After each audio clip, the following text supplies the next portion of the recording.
Hello student, स्वागत है आपका एक और नए वीडियो में। आज हम समरी देख रहे हैं नाइजीरियन ऑथर चिनुआ अचेबे की बहुत ही famous novel Things Fall Apart की।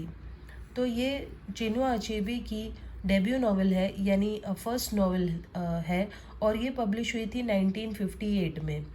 इस नॉवल में चिनुआ अचीबे ने हमें ओकोनको नाम के एक इंसान के लाइफ के बारे में बताया है, जो इग्बो ट्राइब को बिलोंग करता है। नाइजीरिया में बहुत सारे ट्राइब्स होते हैं, बहुत सारे कबीले होते हैं, तो उनमें से एक ट्राइब है इग्बो, जिसको ओकोनको बिलोंग करता था। तो उसकी लाइफ में क्या क्या होता है, इग्बो लोगों के कस्टम्स कैसे होते हैं, ये सारी चीज़ें इस नॉवल में हमें बताई है।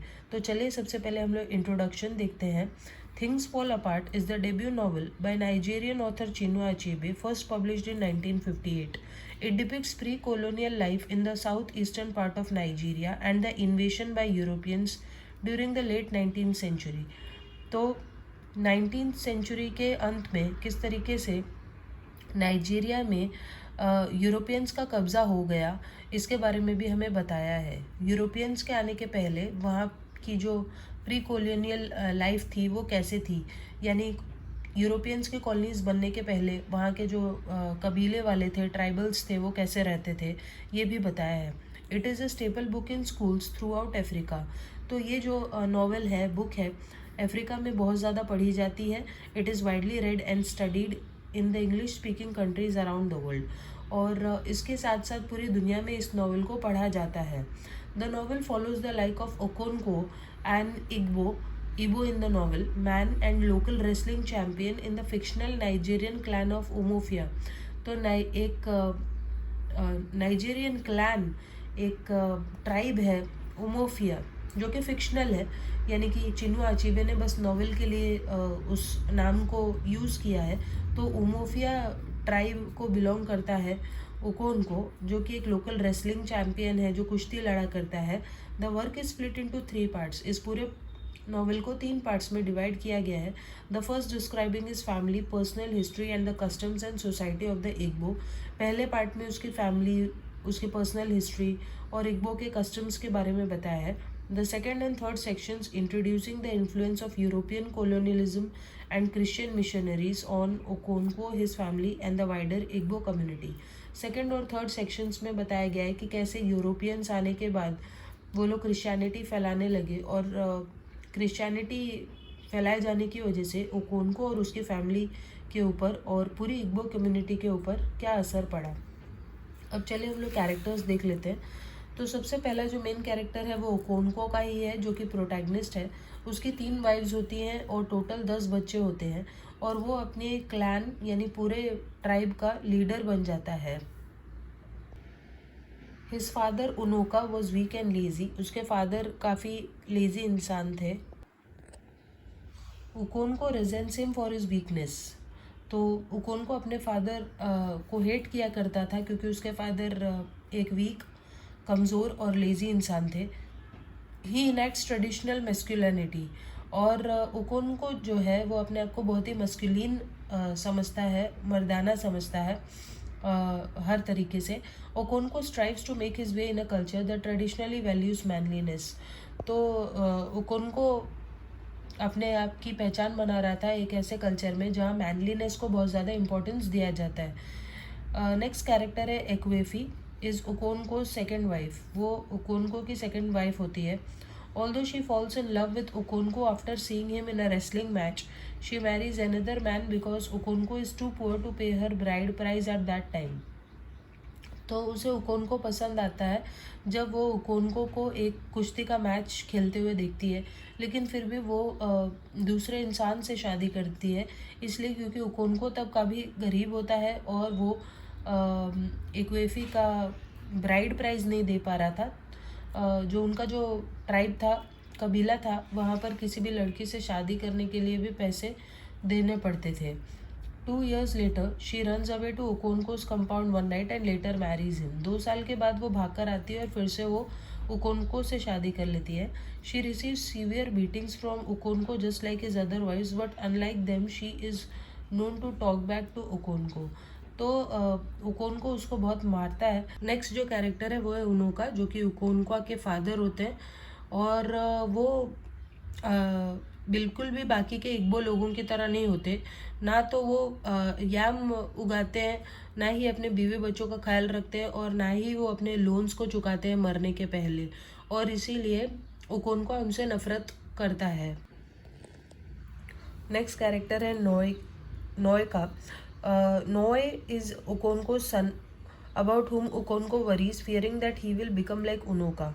तो ओकोनको को ये डर था कि नोय जो है उसके फादर उनोका जैसा बन जाएगा। Similar to Unoka, Noy does not subscribe to the traditional Igbo view of masculinity being equated to violence. तो सेम जैसे ओकोनक्वा के फादर थे उनोका, उसी तरीके से उसका जो बेटा है नोय, वो भी ये नहीं समझता कि मैनलीनेस दिखाना मतलब वायलेंस दिखाना होता है, मारपीट करना होता है। Rather he prefers the stories of his mother. Instead वो अपनी मम्मी से कहानियाँ सुनता है। Nwoye connects to Ikemefuna who represents an alternative to Okonkwo's rigid masculinity. तो नॉय जो है वो इकमे फूना नाम के लड़के के साथ अच्छा कनेक्ट करता है और उसके साथ रहना पसंद करता है। और वो जो इकमे फूना होता है वो ओकोनको की तरह नहीं होता, मैं उतना ज़्यादा वो मैनलीनेस दिखाता नहीं है, और इसी वजह से नॉय उसको पसंद करता है। He is one of the early converts to Christianity and takes on the Christian name Isaac, an act which Okonkwo views as a final betrayal. तो वो जो है नॉय, वो सबसे पहला इंसान होता है जो क्रिश्चियन बन जाता है और अपना नाम आइजैक रख लेता है, और ये चीज़ ओकोनको को बिल्कुल पसंद नहीं आती। नेक्स्ट जो कैरेक्टर है वो है Ikemefuna. It is a boy from the Mbaino tribe. तो इकमे फूना एक दूसरे कबीले मेबियानो का लड़का होता है। His father murders the wife of an Umuofia man and in the resulting settlement of the matter Ikemefuna is put into the care of Okonkwo. तो जो इकमे फूना का फादर होता है वो अपनी वाइफ का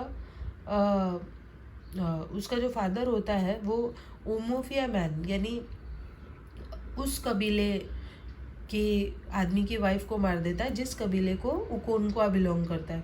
और इसी वजह से क्या होता है कि इकमे फूना को उसके कबीले से लेकर इस कबीले में रखना पड़ जाता है। तो इकमे फूना को ओकोनको के घर में रखा जाता है।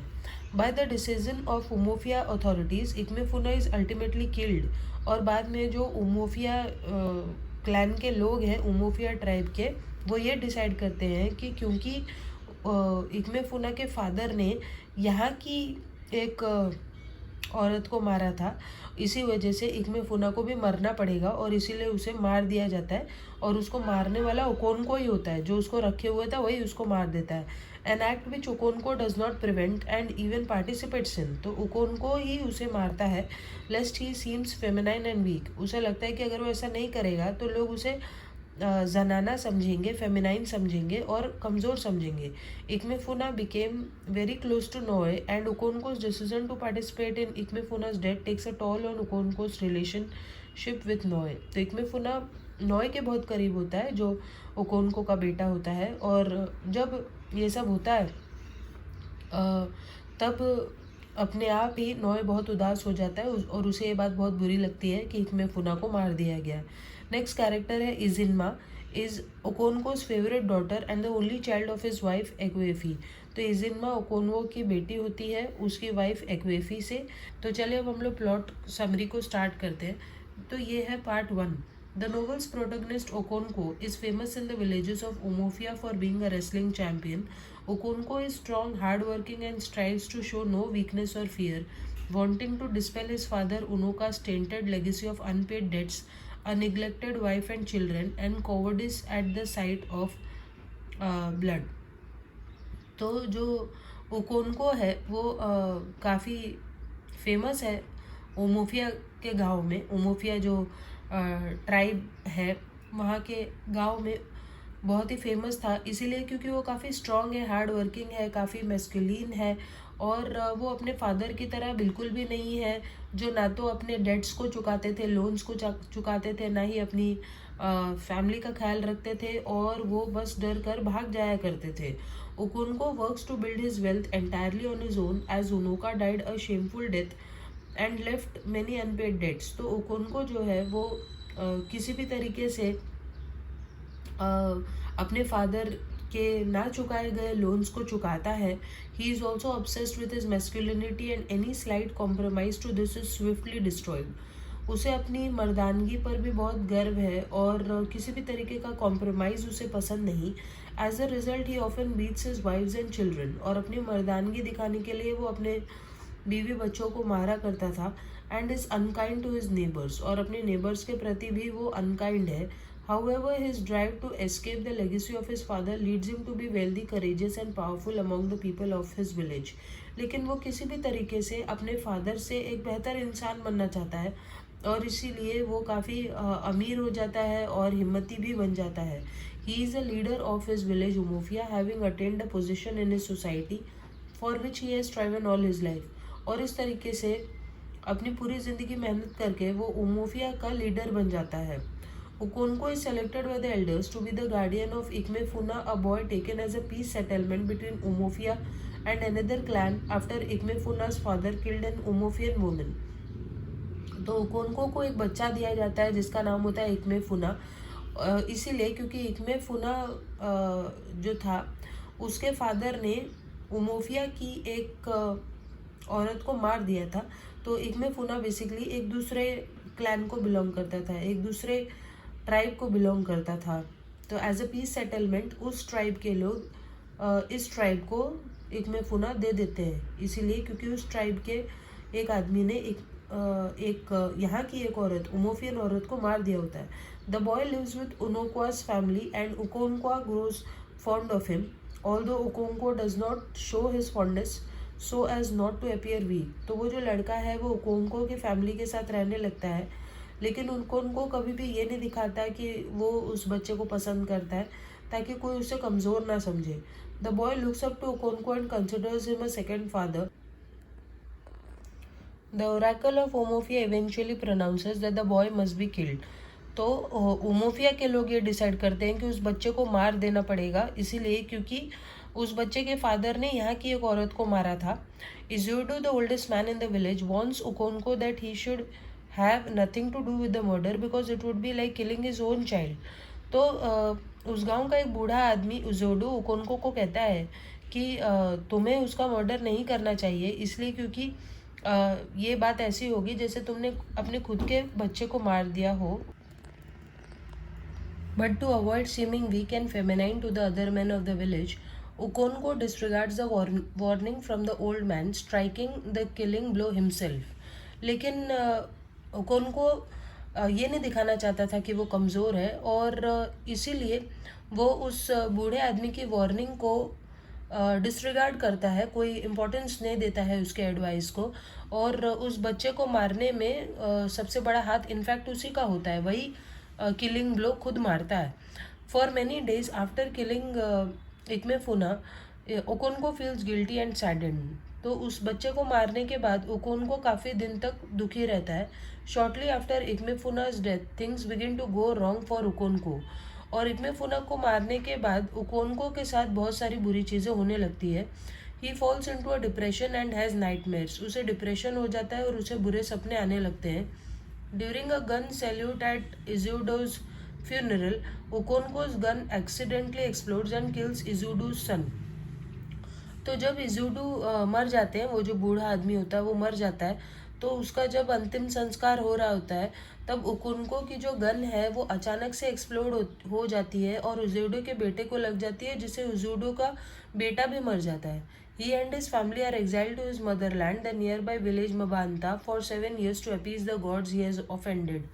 और इसी वजह से ओकोनको और उसके परिवार को उसके अपनी ज़मीन से निकाल दिया जाता है और पासी के गांव मबांता भेज दिया जाता है 7 सालों के लिए, इसीलिए ताकि उसने जिन भगवानों को नाराज़ किया है वो फिर से खुश हो सकें. फिर पार्ट 2 शुरू होता है. While Okonkwo is away in Mbanta he learns that white man are living in Umuofia with the intent of introducing the religion Christianity. तो जब ओकोनको मबांता में होता है तब उसे पता चलता है कि गोरे लोग यानी अंग्रेज वहाँ आए हैं उमोफिया में और अपना धर्म क्रिश्चियनिटी फैलाने की कोशिश कर रहे हैं। As the number of converts increase, the foothold of the white people grows and a new government is introduced. और बहुत सारे लोग हैं जो क्रिश्चियन बनते जा रहे हैं और जो अंग्रेज लोग हैं उनकी पकड़ वहाँ मजबूत होती जा रही है और एक नई सरकार बन रही है। The village is forced to respond with either appeasement or resistance to the imposition of the white people's nascent society. तो उस गांव को या तो आ, आ, जो अंग्रेज हैं उनको एक्सेप्ट करना होगा या रेजिस्ट करना होगा, दो ही काम वो लोग कर सकते हैं। Okonkwo son Nwoye starts getting curious about the missionaries and the new religion. तो ओकोनका का खुद का जो बेटा है नॉय, वो उन मिशनरीज क्रिश्चियनिटी फैलाने वाले लोगों के बारे में काफ़ी क्यूरियस हो जाता है, जानने की कोशिश करता है उस सब चीज़ के बारे में। तो ओकोनको को ये सब बिल्कुल पसंद नहीं आता। After he is beaten by his father for the last time, he decides to leave his family behind and live independently. और जब उसके पापा उसे मारते हैं तो वो डिसाइड कर लेता है कि वो घर छोड़कर जाएगा और अलग रहेगा। He wants to be with the missionaries because his beliefs have changed while being introduced to Christianity by the missionary Mr. Brown. और वो फिर मिशनरीज के साथ रहना चाहता है क्योंकि उसे एक मिस्टर ब्राउन मिले थे और उन्होंने क्रिश्चियनिटी के बारे में नॉय को बताया था। In the last year of his exile, Okonkwo instructs his best friend Obierika to sell all of his yams and hire 2 men to build him 2 huts so he can have a house to go back to with his family. तो जब उसका आखिरी साल चल रहा होता है ओकोनको का एग्जाइल का, जो उसको जो वनवास मिला था उसका आखिरी साल चल रहा होता है, तब वो अपने फ्रेंड ओब्रिका को कहता है कि मेरे जो सारे यैम्स हैं, यैम एक तरह की वेजिटेबल होती है, उसे बेच दो और 2 लोगों को कहो कि मेरे लिए 2 हट्स बनाए ताकि जब मैं लौटूं तो उन हट्स में रह सकूं। He also holds a great feast for his mother's kinsmen where an elderly attendee bemoans the current state of their tribe and its future. तो वो एक बड़ी सी पार्टी भी करता है और तब एक बूढ़ा आदमी बताता है कि किस तरीके से उनका जो ट्राइब है वो ख़त्म होते जा रहा है, उनका जो कबीला है, और क्रिश्चियंस बनते जा रहे हैं सब लोग। अब पार्ट 3 शुरू होता है। Returning from exile, Okonkwo finds his village changed by the presence of the white man. तो जब वो अपनी एग्जाइल से वापस आता है, अपने वनवास से वापस आता है, तो देखता है कि गांव पूरा बदल गया है उन अंग्रेज़ों की वजह से। After a convert commits an evil act by unmasking an elder as he embodies an ancestral spirit of the clan, the village retaliates. तो जब एक कन्वर्ट यानी एक ऐसा कबीला वाला जो क्रिश्चियन बन गया था, वो एक बूढ़े आदमी का मास्क उतार देता है और वो बूढ़ा आदमी जो है वो उस कबीले की एंसेस्ट्रल स्पिरिट यानी आत्मा को दर्शाता था, उस कबीले की आत्मा को दर्शाता था, उसका मास्क वो उतार देता है। तो तब गांव वालों को बहुत ज़्यादा गुस्सा आता है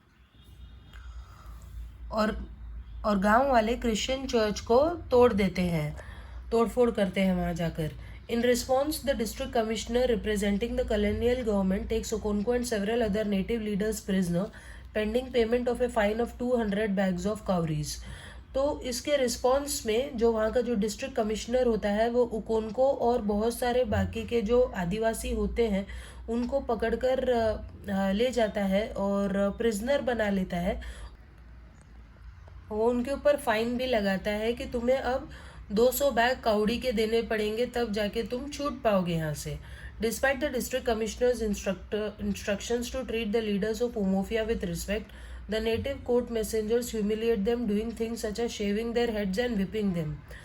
तो जो डिस्ट्रिक्ट कमिश्नर होता है वो कहता है कि ये सारे हैं उमोफिया के लीडर्स हैं और इनके साथ रिस्पेक्ट से पेश आना, लेकिन फिर भी जो बाकी के लोग होते हैं कोर्ट मैसेंजर्स, वो उनके साथ बुरा करते हैं और उनके जो सर वगैरह है उनको शेव कर देते हैं और उन पर चाबुक मारते हैं। As a result the people of Umuofia finally gather for what could be a great uprising. और इसीलिए उमोफिया के जितने भी लोग होते हैं कबीले वाले, वो सारे के सारे लोग इकट्ठा होते हैं और उन यूरोपियंस के खिलाफ लड़ाई के लिए तैयार होते हैं। Okonkwo, a warrior by nature and adamant about following Umofian custom and tradition, despises any form of cowardice and advocates war against the white men. तो उकोनको जो कि एक वॉरियर ही था एक नेचर से और लड़ाकू ही था, वो कहता है कि इन अंग्रेज़ों के खिलाफ लड़ाई करो. When messengers of the white government try to stop the meeting, उकोनको beheads one of them. और जब वाइट गवर्नमेंट यानी कि जो यूरोपियंस है वो लोग एक मीटिंग करने आते हैं, तब उनको उनमें से एक आदमी का सर धड़ से अलग कर देता है.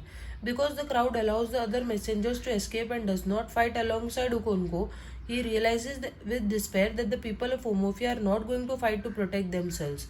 तो जब उमोफिया के बाकी के जो आदिवासी लोग हैं वो उकोनको की तरह अंग्रेज़ों से लड़ाई नहीं करते, तब उकोनको को रियलाइज़ होता है कि उमोफिया के लोग अपने आप को बचाएंगे नहीं. His society's response to such a conflict which for so long had been predicted and dictated by tradition is changing. वो समझ जाता है कि उसके सोसाइटी के लोग अब बदल रहे हैं. When the district commissioner Gregory Irwin comes to Okonko's house to take him to court, he finds that Okonko killed himself because he saw that he was fighting the battle alone and his tribe had given up. तो जब district commissioner Gregory Irwin उकोनको के घर आते हैं उसे court ले जाने के लिए, तो वो देखते हैं कि उकोनको ने अपने आप को मार लिया था क्योंकि वो उस लड़ाई को अकेला ही लड़ रहा था और उसके बाकी के जो साथी थे उन्होंने हार मान ली थी. Among his own people, Ukonko's actions have tarnished his reputation and status as it is strictly against the teachings of the Igbo to commit suicide. और अपने ही लोगों के बीच उकोनको जो है वो बदनाम हो जाता है क्योंकि इग्बो लोग कभी भी सुसाइड नहीं करते थे. As Irwin and his men prepare to bury Ukonko, Irwin muses that Ukonko's death will make an interesting chapter for his written book, the pacification of the primitive tribes of the lower Niger. तो जब अरविन और उसके लोग उकोनको को बरी करने वाले होते हैं, दफनाने वाले होते हैं उकोनको के मरने के बाद, तब अरविन सोचता है कि कैसे उकोनको की जो मौत है वो उसकी नई बुक में एक इंटरेस्टिंग चैप्टर बनेगी. तो वो एक बुक लिख रहा होता है जिसका नाम होता है the pacification of the primitive tribes of lower Niger. तो नाइगर रीजन के जो आदिवासी लोग हैं उनको कैसे काबू में किया गया, ये उसकी किताब का नाम होता है. तो यहीं पर हमारी नॉवल ख़त्म हो जाती है और हमें नॉवल से पता चलता है कि कैसे अंग्रेज़ों ने आदिवासियों को अपना गुलाम बनाया. सो आई होप आपको ये नॉवल समझ में आई होगी और फिर भी इससे रिलेटेड कोई डाउट है तो आप पूछ सकते हैं. चलिए अब हम लोग मिलते हैं नेक्स्ट वीडियो में, तब तक के लिए बाय.